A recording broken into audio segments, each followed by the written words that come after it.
Hi అండి. ఎలా ఉన్నారు? రీసెంట్‌గా ఒక వీడియో వైరల్ అయింది గదా! అదే బీ1, బీ2 మీద వచ్చిన ఇండియన్ పేరెంట్స్‌ని యూఎస్ఏ ఎయిర్‌పోర్ట్‌లోనే డిపోర్ట్ చేశారు. మళ్ళీ వాళ్ళు వెంటనే రిటర్న్ ఎళ్ళిపోయారు అని చెప్పేసి రీసెంట్‌గా మా కజిన్ వాళ్ళ పేరెంట్స్‌కి బీ1, బీ2 వీసా ప్లాన్ చేశారనమాట. వాళ్ళు ఆ వీడియో చూసినట్టున్నారు. నో, నో, నో, మాకంత ఓపిక లేదు. అక్కడికొచ్చాక మమ్మల్ని డిపోర్ట్ చేస్తే మళ్ళీ మేము వెంటనే తిరిగి జర్నీ చేసే అంత ఓపిక మాకు లేదు అని చెప్పేసి.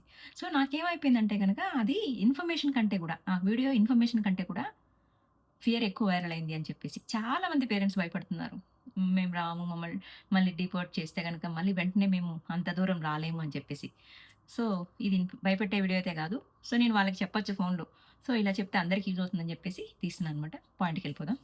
పాయింట్ ఏంటంటే యూఎస్ ఎయిర్‌పోర్ట్‌లో బీ1, బీ2 మీద వచ్చిన ఇండియన్ పేరెంట్స్‌ని డిపోర్ట్ చేశారు. So on so reasons.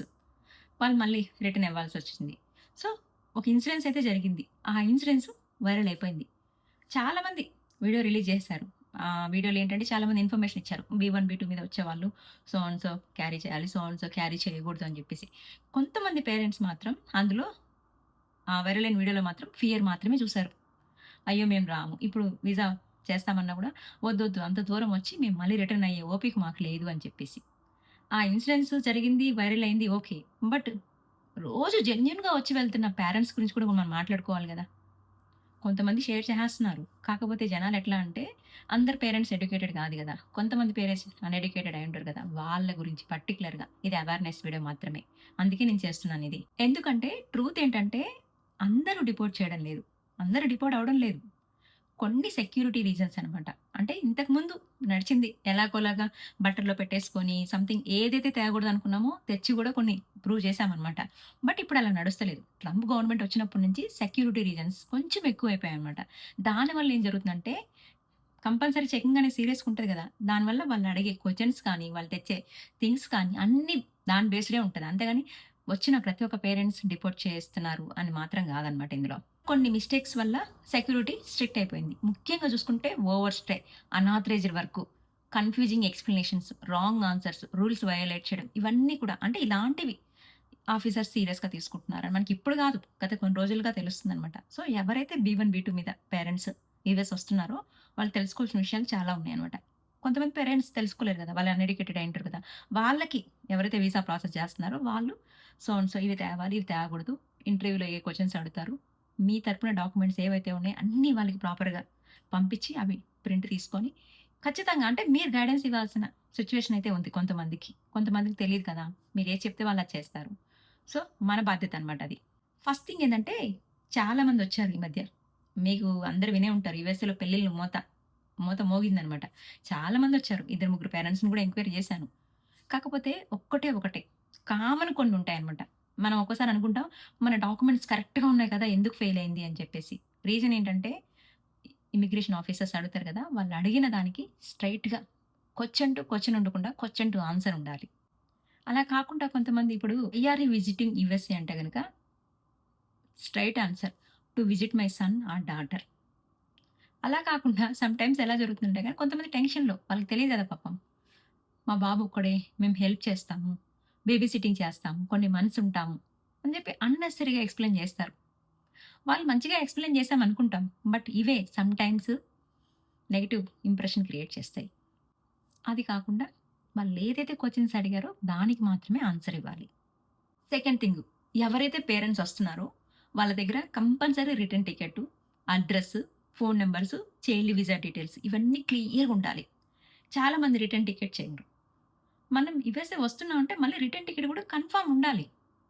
Me return ticket confirm ఉండాలంటే మళ్ళీ అదే రోజు వెళ్ళాల్సిన అవసరం లేదు. అది క్యాన్సిల్ చేసుకొని మళ్ళీ కూడా ముందుకో, వెనక్కో చేసుకోవచ్చు మీకిచ్చిన టైంలో. కాకపోతే రిటర్న్ టికెట్ రూల్ పెట్టారు కాబట్టి ఎప్పుడైతే మీరు ఇక్కడికి టికెట్ చేస్తున్నారో రిటర్న్ టికెట్ చేసేస్తే ఒక కన్ఫర్మేషన్ అనేది ఉంటది వాళ్ళకి. జస్ట్ వాళ్ళేంటంటే బికాజ్ ఆఫ్ సెక్యూరిటీ రీజన్స్. పలానా రోజు వస్తున్నారు, పలానా రోజు వెళ్తున్నారని చెప్పి వాళ్ళకి చూపించాలి మెయిన్ అది. థర్డ్ వన్ ఏంటంటే యూఎస్ఏ రూల్స్ చాలా స్ట్రిక్ట్. ముఖ్యంగా ఇక్కడికొచ్చిన వాళ్ళు ఓవర్ స్టేనా, అనాథరైజ్డ్ వర్కా, రూల్స్ వయోలేట్ చేస్తున్నారనేది క్షుణ్ణంగా పరిశీలిస్తున్నారు. అంటే ఎవరొచ్చినా అది బీ1, బీ2 అని పక్కన పెట్టండి. ఏ వీసా మీద వచ్చినా కూడా వాళ్ళేం చేస్తున్నారు, ఎక్కడ ఉంటున్నారు, ఎప్పుడు ఎంట్రీ అయ్యారు, ఎప్పుడు ఎగ్జిట్ అవుతున్నారు అనేది ప్రతిదీ గమనిస్తున్నారనమాట. కొంతమంది చేసిన మిస్టేక్స్ వల్ల స్క్రూటినీ అనేది పెరిగింది. అంటే లైక్ ప్రతి ఒక్కరిని క్షుణ్ణంగా పరిశీలిస్తున్నారు. అసలు ఖచ్చితంగా మనమైతే ఆ రూల్స్ అనేది వయోలేట్ చేయొద్దు అని చెప్పేసి. చాలా వరకేంటంటే వీడియోస్ చాలా వైరల్ అవుతాయి. వైరల్ అయిన వీడియో అంతా కూడా 100% కరెక్ట్ కావాలని లేదు. అదెప్పుడు కూడా మనం ఒక అవేర్‌నెస్, ఒక ఇన్ఫర్మేషన్ లాగా చూడాలి. దాని నుంచి ఫియర్ ఫీల్ అయితే గనక మనం నెక్స్ట్ స్టెప్ ఎయలేమనమాట. సో, చాలా వరకేంటంటే యూఎస్ఏకి ఏమేం క్యారీ చేయాలి, ఏమేం క్యారీ చేయకూడదనేది లిస్ట్ గూడా ఉంటది మొత్తం మనకి. మీరు ఎవరైతే పేరెంట్స్ వస్తున్నారో వాళ్ళకి ఆ లిస్ట్ ప్రిపేర్ చేసి ఇవ్వండి. ఏమేం డాక్యుమెంట్స్ తీసుకోవాలో కంపల్సరీ చెప్పా గదా! Child visa details, phone numbers, address, return ticket ఇవైతే కంపల్సరీ ఉండాలి. ఇంకా చాలామంది గోల్డ్ అడుగుతున్నారు. గోల్డ్‌కొచ్చేసరికి పర్సనల్ జ్యువెల్లరీ వరకైతే ఏ ప్రాబ్లమ్ లేదు. ఇంకా పెళ్ళిళ్ళు, పేరెంటాలంటే గనక మన ఫ్యామిలీకి ఎంత అవసరమో అంత తెచ్చుకుంటే ఏ ప్రాబ్లమ్ లేదు. దానికి బిల్స్ ఉంటే ఇంకా మంచిది. చాలా వరకు ఎలా ఆలోచిస్తారంటే ఇమిగ్రేషన్ ఆఫీసర్స్ ఎక్కువ గోల్డ్ తెచ్చేసుకున్నామనుకో, దానికి ప్రాపర్ బిల్స్ లేవనుకో, కంపల్సరీ చూపించాల్సొస్తది. అక్కడేంటి మనకి మైండ్ డైవర్ట్ అయిపోతది. సంథింగ్ వీళ్ళేదో కమర్షియల్‌గా క్యారీ జేస్తున్నారు అని చెప్పేసి. మనమే ఒక లీడ్ ఇచ్చిన వాళ్ళం అవుతాం. దానివల్ల ఏం జరుగుతుందంటే నెక్స్ట్ క్వెషన్‌కి ఫోకస్ అనేది నెగెటివ్ వెళ్ళిపోతదనమాట. అట్లా ఒకదానికొకటి ఇంటర్‌లింక్ ఉంటది కాబట్టి మనం ఇప్పుడు ఏదైనా క్వెషన్ అడిగారనుకోండి, కొంతమంది టెన్షన్‌లో ఆహ్, ఎక్కువ ఎక్స్‌ప్లెయిన్ చేస్తా ఉంటారనమాట. ఆ ఎక్స్‌ప్లనేషన్ అనేదే వాళ్ళకక్కడ నెగెటివ్ ఇంప్రెషన్ క్రియేట్ చేస్తారనమాట. Especially heavy gold, commercial quantity, bills లేకపోవడం, డిక్లేర్ చేయలేకపోవడం, ఇలాంటి సిట్యుయేషన్‌లో ఇమిగ్రేషన్ ఆఫీసర్స్ క్వెషన్ చేయొచ్చనమాట. సో, ఆ టైంలో ఏంటంటే మనం క్వెషన్ ఆన్సర్ చేయకపోగా సమ్ టైమ్స్ ఏం చేస్తారంటే గోల్డ్ గూడా సీజ్ చేస్తారు. లేదంటే సెకండరీ ఇన్స్‌పెక్షన్‌కి పంపిస్తారనమాట. సో, మనం ఎవరైతే నార్మల్ ఫ్యామిలీ విజిట్‌కొస్తున్నాం కదా! లైక్ ఏదైనా మ్యారేజ్ అయినా కూడా మన పర్సనల్‌గా జ్యువెల్లరీ కొంత క్వాంటిటీ వరకు మనం క్యారీ చేయొచ్చు. అక్కడ చాలామందొచ్చారు. ఎక్కడ కూడా ఎవరికీ ఇష్యూ కాలేదనమాట. 2, 3 ఫ్యామిలీస్‌తో మాట్లాడానని చెప్పాను గదా! చాలా వరకు వాళ్ళేం జెప్పారంటే, వాళ్ళు సింపుల్ క్వెషన్సే అడుగుతారు. కానీ మనమే టెన్షన్ పడిపోయి అదే పేరెంట్స్ టెన్షన్ పడిపోయి ఎక్కువ ఎక్స్‌ప్లెయిన్ జేసేస్తారనమాట. స్టోరీస్ చెప్పేస్తా ఉంటారు. అదే వాళ్ళని కన్‌ఫ్యూజన్ క్రియేట్ చేస్తదనమాట. సో, అలా కాకుండా వాళ్ళేదైనా క్వెషన్ అడిగితే దానికి స్ట్రెయిట్ ఆన్సర్ చెప్పండి. ఆన్సర్ మాత్రమే.